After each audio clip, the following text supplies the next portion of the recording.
Great, so I think we're ready to begin. So good afternoon, everyone. I would like to welcome you all to today's webinar, which is on food waste. And we're going to be looking at how to waste less food and save money.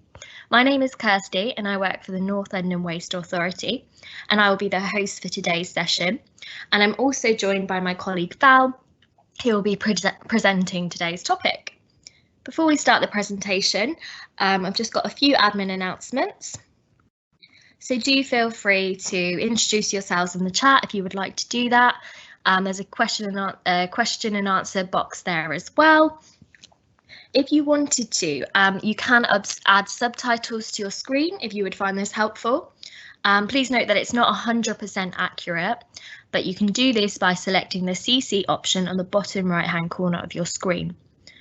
And for the question and answer section, that's on the top right-hand corner of the webinar screen. Do feel free to write your questions and suggestions as we go along, but please note the majority of the questions will be answered at the end of the session, where we'll have around 15 minutes to answer those questions.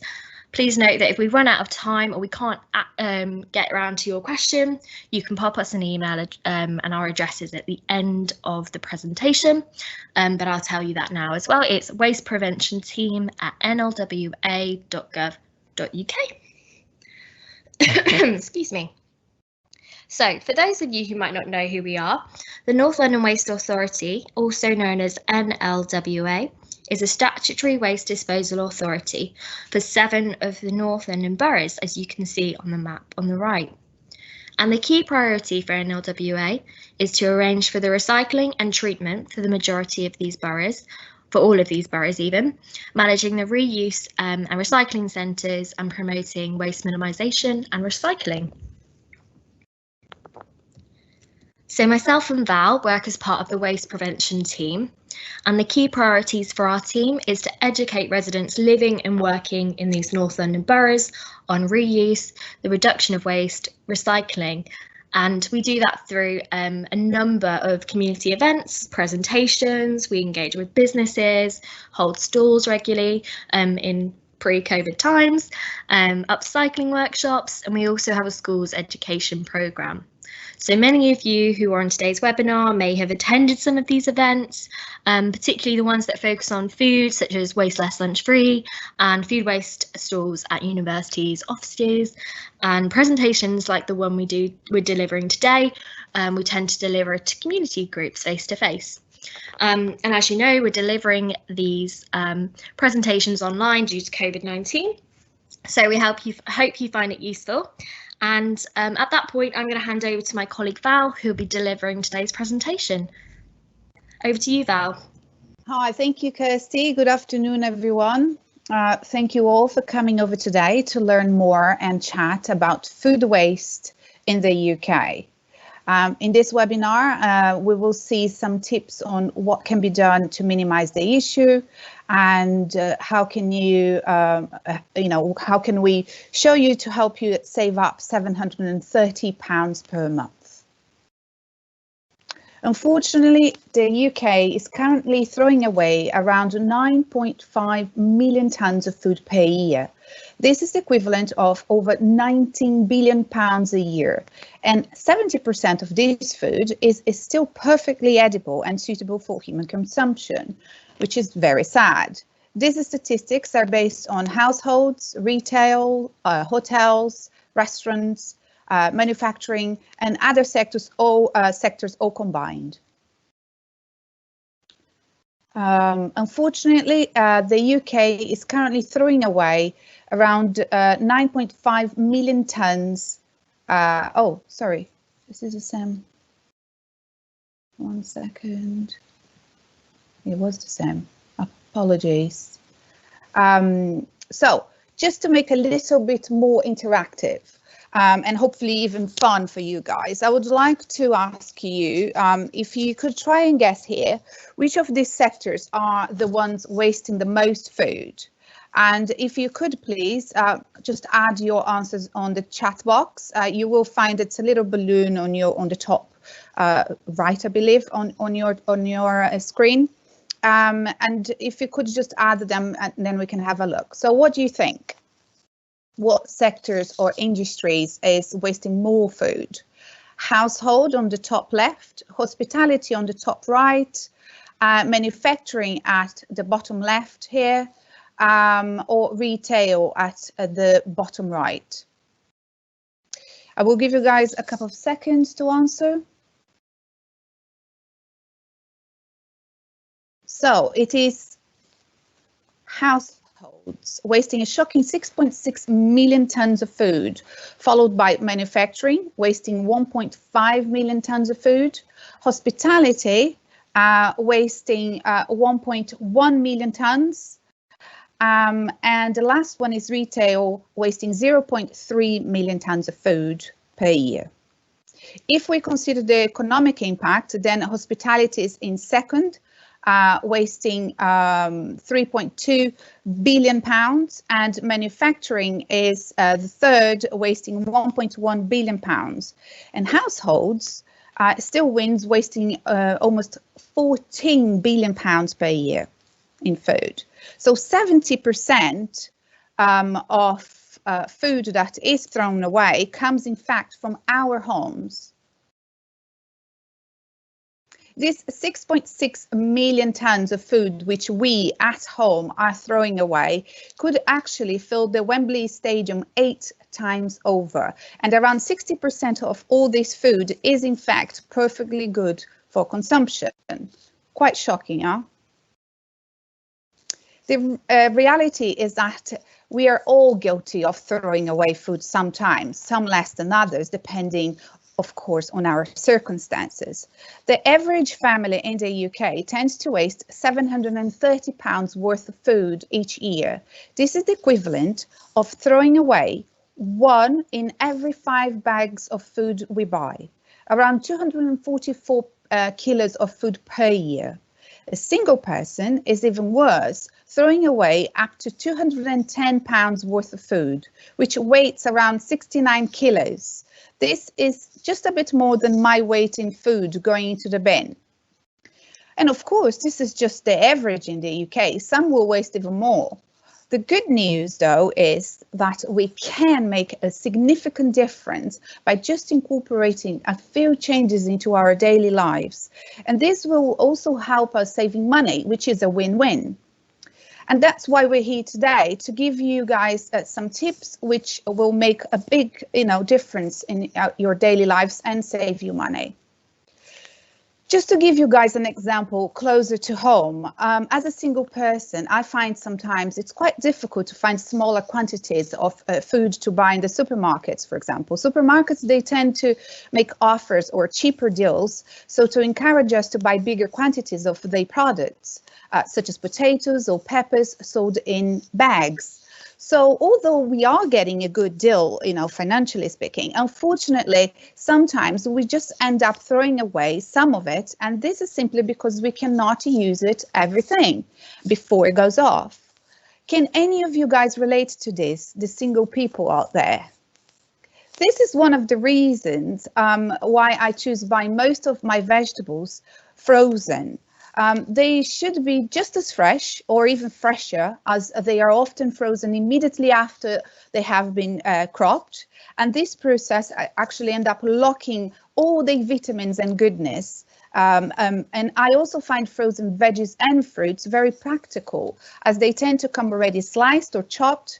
And so we can use only when we need it and what we need it. And if all that wasn't enough, frozen also tends to be cheaper. So clearly, I'm a big advocate for frozen. Now, let's just have a look at some of the most wasted foods in the UK. Any guesses here? Is there anything that you guys can think of that you tend to throw away more often? So, one of the biggest culprits in the UK is actually bread. A shocking 20 million slices of bread are thrown away every single day. This is followed by potatoes. A staggering 4.4 million potatoes are discarded daily. Milk is in third. 3.1 million glasses of milk goes into the drain every day. And fourth is cooked meals, including ready meals. And strangely enough, in fifth place is fizzy drinks. And do we have any guesses on why we are wasting all this food? Here are some of the common reasons why. Some of us tend to buy more food than we need for one reason or another. It could be due to the lack of planning, or as per my previous example regarding the supermarket deals, or sometimes in my case, I'm just, it's just greed, really, going shopping hungry, Another reason is if we store our food incorrectly. This can lead to food going off quicker. Also, some people get really confused around food dates, such as best before and use by dates. And we will talk further about all these reasons why, people find difficult. Food also gets forgotten in our fridge, freezer, and cupboards. And another reason is that is the famous last-minute shopping. When we don't plan for our shopping ahead, we may end up buying ingredients we already have at home, buying on impulse, and spending more. And finally, the last one, sometimes we just end up cooking more than we need. And this, of course, can lead to food waste, which also means wasting money. But apart from impacting us financially, wasting food have other even more serious consequences too. A lot of energy and water goes into the growing, producing, transporting and packing food. Food production is one of the biggest sectors regarding CO2 emissions, which is one of the causes for global warming. And at the end of this process, we also have to deal with the 9.5 million tons of food waste, which I showed you earlier, which adds to energy consumption, more CO2 emissions, methane emissions now, because it will decompose into the landfill. And of course, it will impact on the cost of the disposal for local authorities. And sadly, up to 1 billion people are going hungry on our planet, whilst we're here wasting all this food. However, with just a few small changes, we can help reduce this impact. So now I would like to show you what is the waste hierarchy, which will help you to understand our priorities when dealing with waste. This is normally used in waste management, but if you understand this, it may help you or help encourage you to introduce some small changes so to avoid food waste. Let's have a look. Waste hierarchy is nothing more than a process to determine the most preferred, which would be the one on the top here, preferred to the least preferred waste management process. In other words, what are the things we can do first and in order of sustainability before it goes to landfill, which of course would be the last preferred option, seen here at the bottom. As we can see here in green, prevention comes as our first and preferred option. So it is avoiding creating waste in the first place. So in the case of food, it's eating what you bought. Some waste, however, is unavoidable it's unavoidable, such as vegetable and fruit peelings, eggshells, pieces of bones. And in this case, the next best thing we can do is to recycle, shown here in yellow. And this will be transformed into a form of energy or compost. It's the yellow and orange because recovery is also part of that. And the last and least preferred option is to dispose at landfill. And this will contribute to the release of methane gas, as I mentioned earlier, which is a very potent greenhouse gas with a global warming potential 25 times that of CO2 emissions. Luckily, only a small fraction of all our waste in the UK and North London goes to landfill, and most of boroughs within North London Waste Authority will collect and process your food waste. And in case you are wondering what happens to your food waste after you have presented for collection, it will either be turned into energy, at an anaerobic digestion facility, seen here on the right. So you see here energy, electricity or heat. And the residue of this process is incorporated into compost, which is also all fertilizer, okay? Or it will go into an in-vessel compost plant, see here on the left, where it will be mixed with garden waste and turn also into compost. So, and what now can we all do to minimize food waste? So, just showing you an overview, and I will go one by one. Planning your shopping ahead will help. Measuring your portions so you will not cook too much. Understanding the use by and best before dates before disposing anything. Understanding how to store your food to stay fresh for longer, and using your leftovers. I'm sure most of you have already used some or all of these tips. So planning, going one by one now. Making a shopping list and planning meals is a great way to avoid food waste. You can start by first checking your cupboards, fridge and freezer and see what you have already there before going to the shops. You will probably have already several meals, worth of ingredients within your fridge, freezer and cupboard. And potentially can even avoid a trip to the shops. I have noticed this, of course, during lockdown, because I had to be creative, with what I had at home, trying to avoid unnecessary trips to the shops. It is also a great idea to plan ahead some of your weekly meals, because then, you can always, of course, leave in some flexibility in case, you have some dinner, out or having a takeaway, but it will help. And you can also freeze your leftovers, of course, if you're not planning to eat in the next day.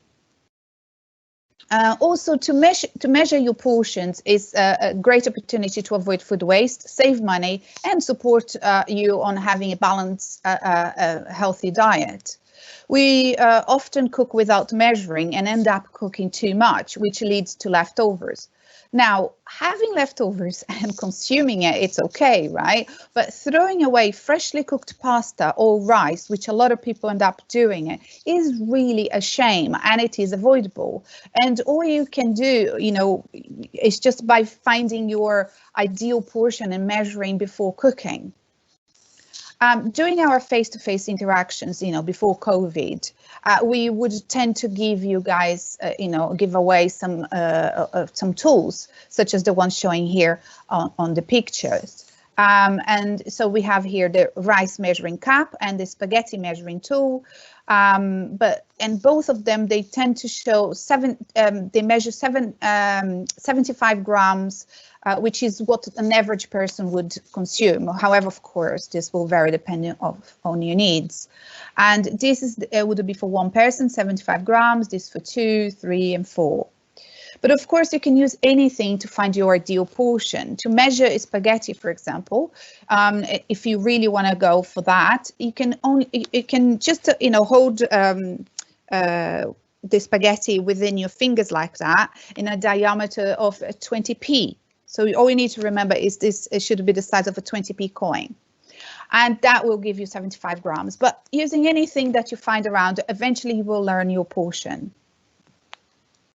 Okay, now food dates and labeling on food packaging can also cause a lot of confusion. And especially because we used to have sell by and expiring dates labeled on products, but these now have been replaced with best before and use by dates. So does any one of you know the difference between use by and best before dates? Again, feel free to answer on the chat box, but I will continue on the webinar.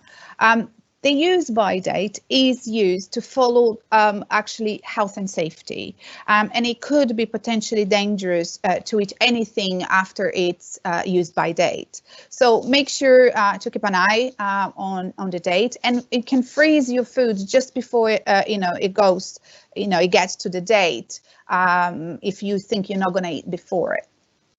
Now, the best before date, it's actually referring to the quality of the product rather than the safety, meaning it might not be as fresh or the texture may change a little bit, or the color, But if the food item looks, or I mean, it smells okay, and you have a little taste, then usually it's just okay, safe to eat. Again, this is just because the quality might change.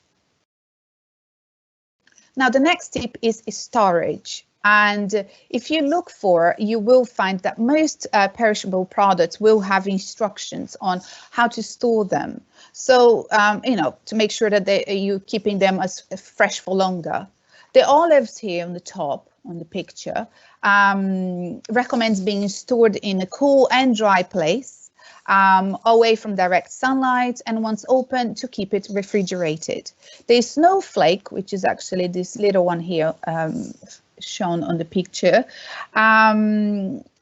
it means that obviously it can be frozen, and it goes on here to say, giving you more details about this defrosting, and that you should not refreeze it once it has been defrosted, and this of course will apply for most of perishable frozen products.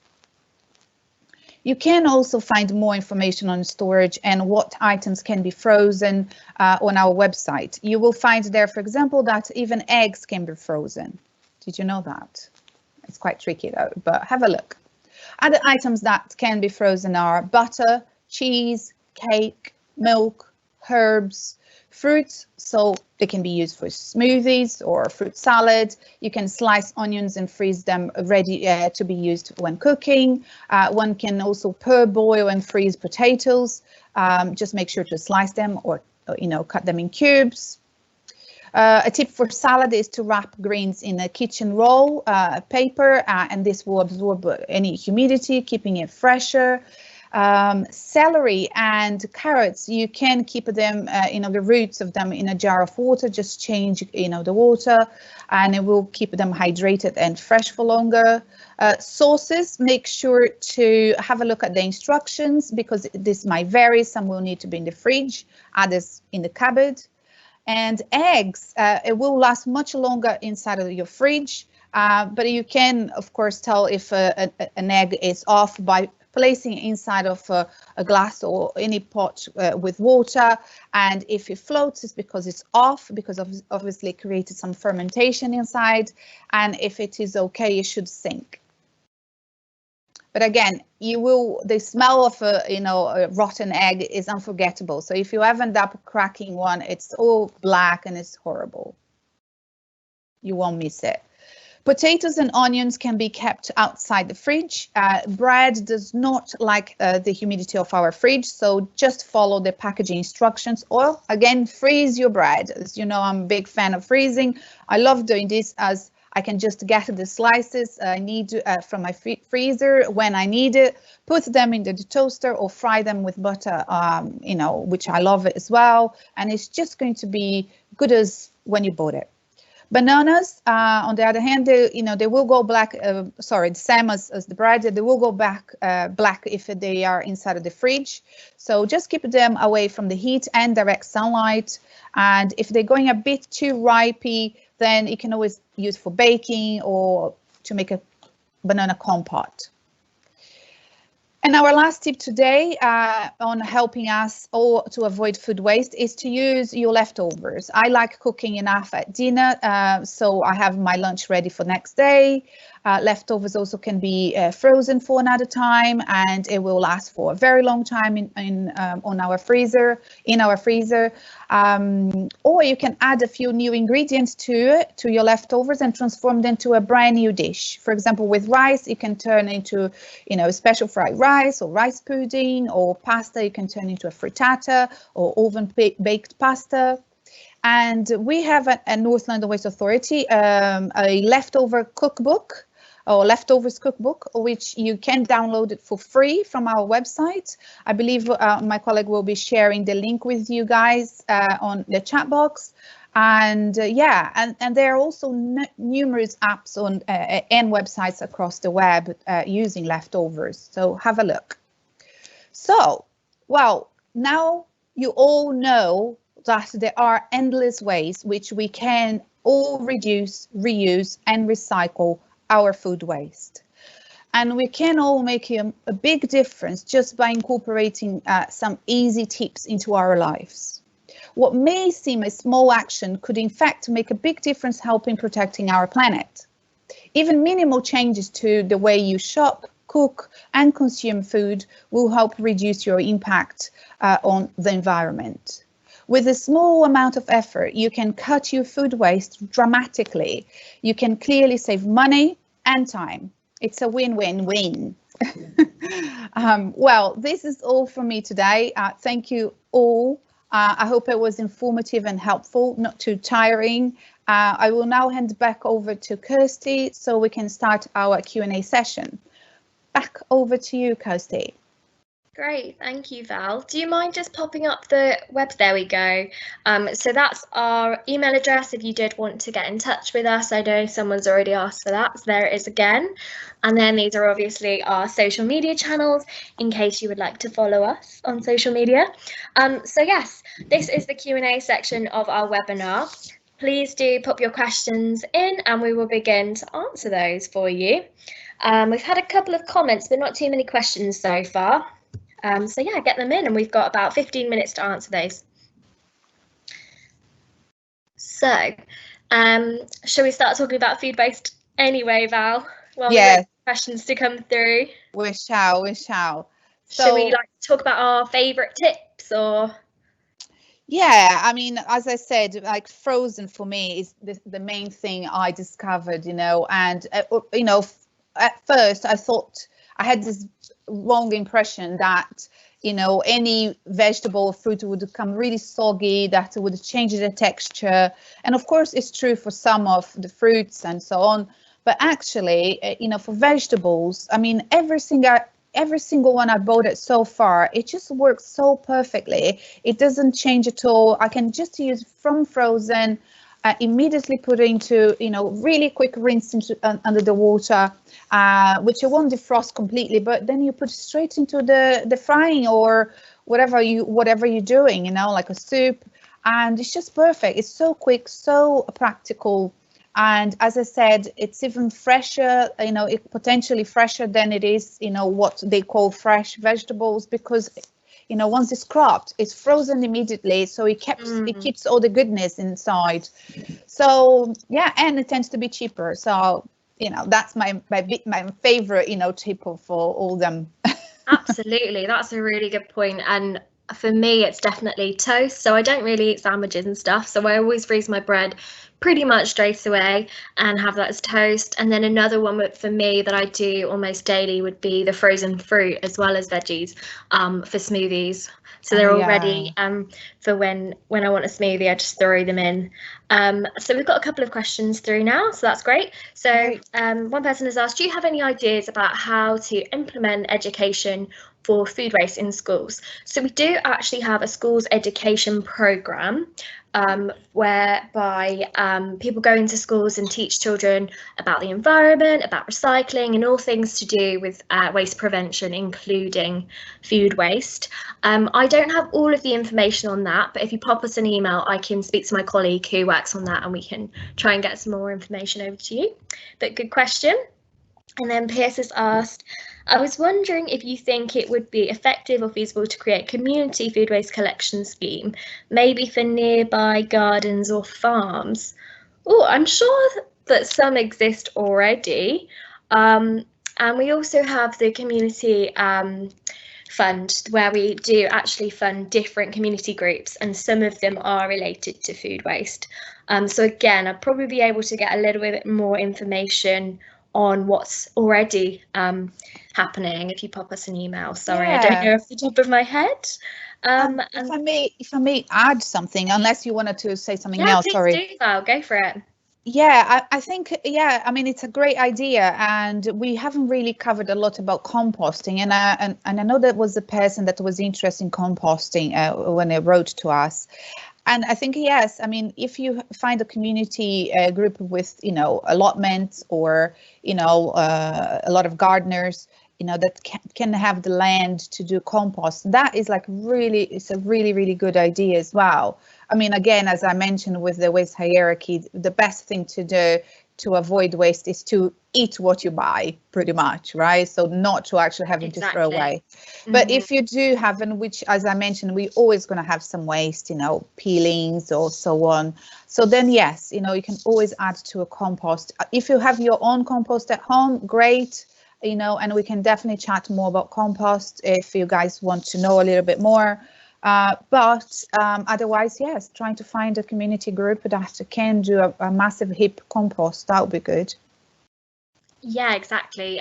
That's a really good point. And just on that note, I don't do it all the time, but now and again, I've been known to make some stock, some veggie stock out of, you know, carrot like peelings and veggie peelings and onion skins, and it's really, really tasty. And then I freeze it, and then that means that I don't have to use the stock in the packet. I have to be honest, I don't do it all the time, but I've given it a go, and it is really nice. But it's true.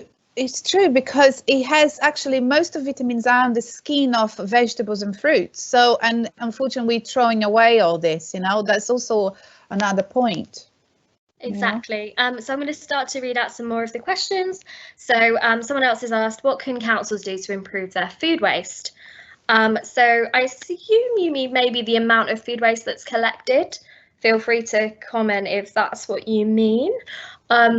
Or if you mean about the contamination as well, because yeah, I mean, it's quite a broad question in a way, because obviously councils do a lot to try and get residents to participate in their food waste collection service, and unfortunately the numbers tend to be relatively low.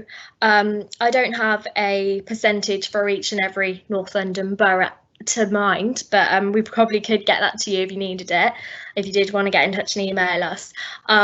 But yeah, a lot of people don't tend to use their food waste service, and a lot of that is to do with personal preference. I think there's a bit of an ick factor when it comes to using your food waste recycling bin, or people just, particularly in the summer, they might assume maggots will go in there straight away. Yeah, and if I might add to this as well, I mean, it is a misconception really, because I have my one just here in the kitchen, and you know, most of the time I will not waste meat or fish, you know, it will be just the bones really, and this doesn't really create any maggots. And most of food waste collection is done weekly, which means you will not have, you know, maggots in 1 week, you know. Now on the other hand, if you know, this is one of the advantages to actually separate your food from your normal waste refuse bin, because if you leave in your refuse bin, and a lot of collections of you know, your refuse bin is done every other week, then in that point you will have maggots, you see.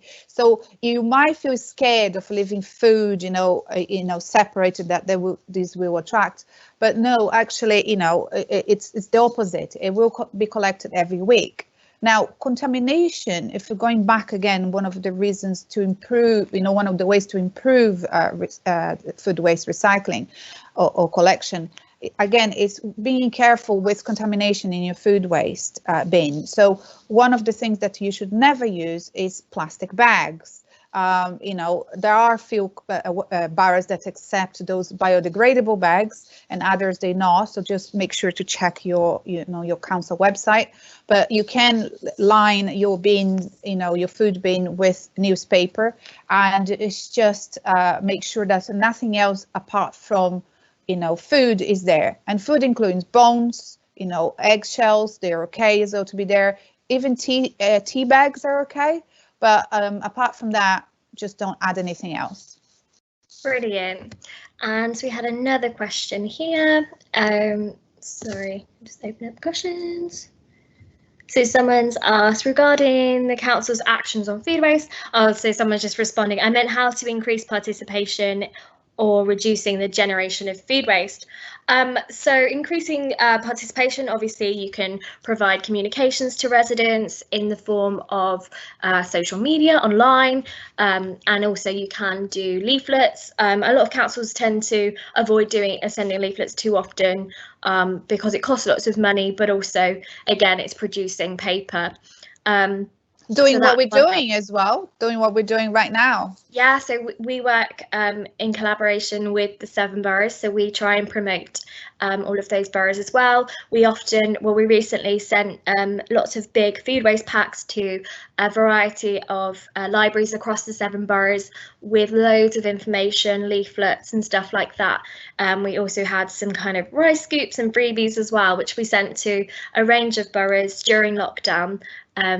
For those libraries that were still open. So we do things like that. And we work very closely with those boroughs, and they do get support when it comes to, things like the messaging, how to liaise with residents about food waste recycling and things like that. So in general, it's definitely communications is a big one. Do you have anything to add to that, Val? No, it's just that it's this understanding that it's trying to demystify, the ick factor, because it is true. I think most of the reasons that when I spoken to anyone, on the street, I once was driving with a taxi driver, and he's like, oh no, it's disgusting, I'm never going to do this, blah blah blah. And it's a funny idea, because actually it's not. If you really separate it, it will actually be your refuse bin will be much cleaner. You will have more space as well for other things. Also, another thing that will happen is that you will be more aware of how much food you're throwing away. You will be seeing, oh my God, I'm throwing away all this food. You will feel sorry about it, because, in the refuse bin, it kind of disappears, in the middle of all the rest, So, and again, the main way to reduce is by eating everything you buy, buying less, just buy what you need. Check, all these tips that we gave to you today, and you can see this webinar again on our website, and it will be there. But yeah, just make sure to avoid throwing away. I mean, I used to be really bad, and of course it happens, with everyone. Sometimes we end up forgetting something. But it's just being a bit more mindful what is inside of your fridge, freezer and cupboard. Great, and then we've got another question. So where does the collected North London food waste go, and what happens to AD digest it after the AD process? What is NLWA's connection to companies like Veolia who collect food waste? So we actually use Biffa. Biffa is the company that transports the recycling and food waste to the facilities, and the facility for recycling anyway is owned by Biffa. So we don't have any connections currently to Veolia.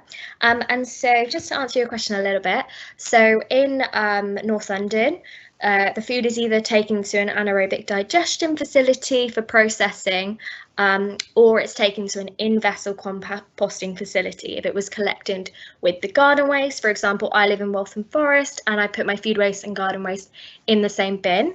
So in that sense, it has to go to a different location. And if it does go to AD, anaerobic digestion, the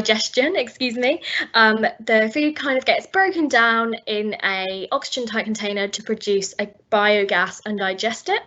I've actually been to one of these facilities, and it's called really scientific, but apparently it's these little bugs that kind of eat away. They produce heat, which then gets turned into energy, which then can the digest can be applied to agricultural land to improve the soil, and it returns to the earth. And then that energy can also be used to heat households in the nearby area and be transported to the national grid if there's too much. And then I know you didn't ask this question, but I'll quickly go on about the mixed organic waste. That goes to an in-vessel composting facility. It then can get used for compost, which can be used in agriculture and nearby, or horticulture. And that again is a great way to kind of return it's good quality, return it to the soil, those nutrients. So I hope that helps to answer that question. Yeah, and can I just add as well to your very good answer, and it's kind of a really it shows the whole idea of it. I never been to one of this to these facilities, but one thing I do know is that what happens with any digestion facility that you were saying that it gets heat is fermentation, and this fermentation is caused by the breakdown or decomposition of this organic matter, and that's why sometimes it's mixed with garden, because it's also organic matter. Now this fermentation will create methane. Okay, and that is the gas I told you that is 25 times more potent than CO2 emissions, which is really bad for the environment. And that's a great solution to not just don't release this methane to the atmosphere, but also to contain this and use that for energy. One of things that if you guys ever had or have seen compost in the winter, compost heap in the winter, is that you will see vapor coming out, or heat coming out from it. And I used to work as a gardener a long time ago, and I remember going very early to the heap compost, and I would see a fox sleeping there, or they created holes in there because it's very warm and nice and cozy for them because the heat due to fermentation. And that's when it's the best thing to do, is to use that to create again electricity rather than release to the atmosphere. Great, thank you, Val. And then Kitty's asked, hi, is there a way to support local green grocers in buying fruit and veg to freeze down at home yourself rather than promoting the supermarket pre-bought processed chopped fruit and veg, which is high levels of plastic? Brilliant question. We don't tend to try and tell people where to shop. Obviously, it depends where you live, it depends what you have access to, but it's a really good suggestion. Green grocers that are local to you do tend, and you can find some really cheap ones. They don't have to be fancy zero waste stores. They do tend to be cheaper, and they do tend to have less plastic. So it really does depend on where you live and what's accessible to you. But generally, we do a lot on our messaging on social media and on a separate webinar called The Journey of Plastics, where we really do promote people reducing the amount of plastic that they use. And it's true, a lot of plastic is associated with food packaging.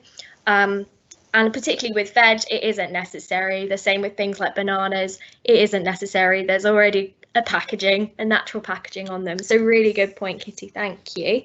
It's true, and even like the quality sometimes, because I tend to try to shop, practically. I just want to feel practical, and I go and buy everything from the supermarket. But the visitor or the resident that just mentioned this is completely right, because even the quality sometimes is not ideal and is much better on the local grocery store.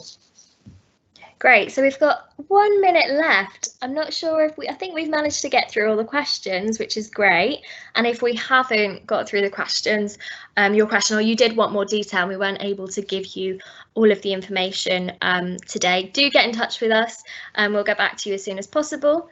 And a massive thank you to Val for today's webinar. It was really good, and thank you for your little tricks and tips on what you do at home to reduce your food waste. It's really nice, and I hope everyone's learnt something. Yeah, and we are actually hosting a live recycling Q&A next Thursday at 2 p.m.